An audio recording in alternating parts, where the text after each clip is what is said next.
Hi, welcome. This is a spring update for Northwest Drafting Company. Spring's about a week away and we're getting ready for our trips. And I just want to give you all an update of what we have going on and how the season's looking. Our first trips are just over a month away on the Oahe River. We have 5 trips planned. And the snowpack on the Oahe is lower than average. It's about 40 to 45% of average, so it's not good. But the Oahe is nice. We can run it at pretty low flows. And we're spending a lot of time right now here in the office kind of gearing up, making sure we have the right boats in place and everything in place so we can run at lower water. You know, the Oahe has some white water, and at low water, the white water isn't great. But most of you that do it, we think are there for the birds and the wildflowers and the scenery and just being in that place. So we'll still be able to do the trips. And the nice thing about low water is there really is hardly anybody else out there. And so that's a kind of a plus about a low water season like this. I'm trying to be positive, so that's me trying to be positive. Next is the Illinois. We're really proud to run the Illinois. It's my personal favorite trip. And this will be our second season running it. It's in the northern of the Kamniopsis.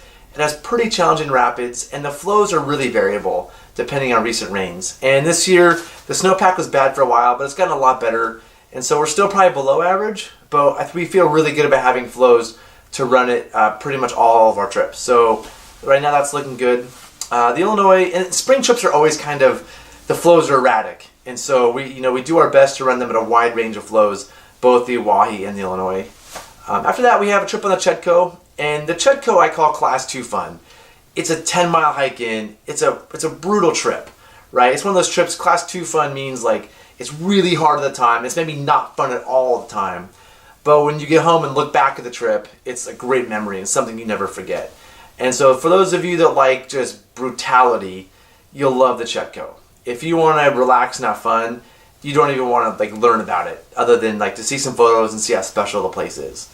So once those trips are done, we kind of roll into early June. This season is looking really good on the Rogue. The Rogue has lower than average snowpack, but it's dam controlled, so we have a consistent flow every summer, all summer long. So we're not worried about flows at all, and it's looking like a really good season on the Rogue. And our middle fork of the salmon season starts mid-June, and the snowpack there is average, which for us is the best case thing. If it's too low, it's really hard on all of our equipment. If it's too high, we're worried about high water and safety. And last year was one of the biggest snowpacks I've ever seen, and we had to cancel a trip, which is always a bummer. So we're really feeling great about the snowpack on the Middle Fork. So that's kind of an update on our trips. And we're going back to Bhutan next November too, so if you're interested, let us know. But we're doing some other things I'm really excited about. This year is the 50th anniversary of the Wild and Scenic Rivers Act. And there are about 208 national wild and scenic rivers in the country. It kind of depends on how you count them. They can be counted, you can make it so there's 200, you can make it so there's 300. But I'm going to say there's 208. And Oregon has 58 of them, which is more than a quarter.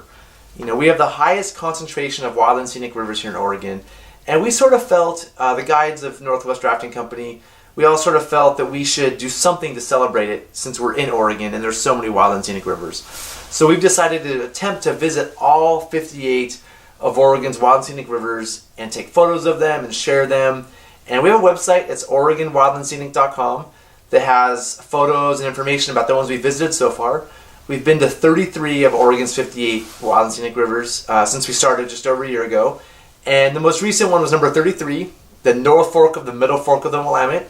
I went kayaking there with one of our guides, Emily Little, and we had a wonderful time paddling on a snowy winter day.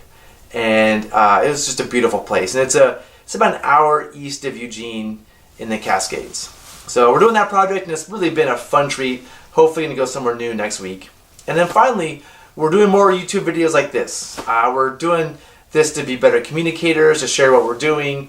And we have a little TV show we call Gear Garage that just shares the knowledge that we have and the things that we know about with others.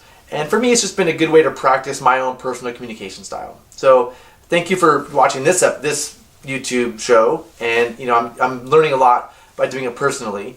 And it's also great to communicate. And so if you have a question about something I've talked about, you can just add a comment down there in the comment section, and I'll be happy to answer it or start a conversation. So please think about adding a comment. It's a great way to have two-way communication about what we're doing as a company.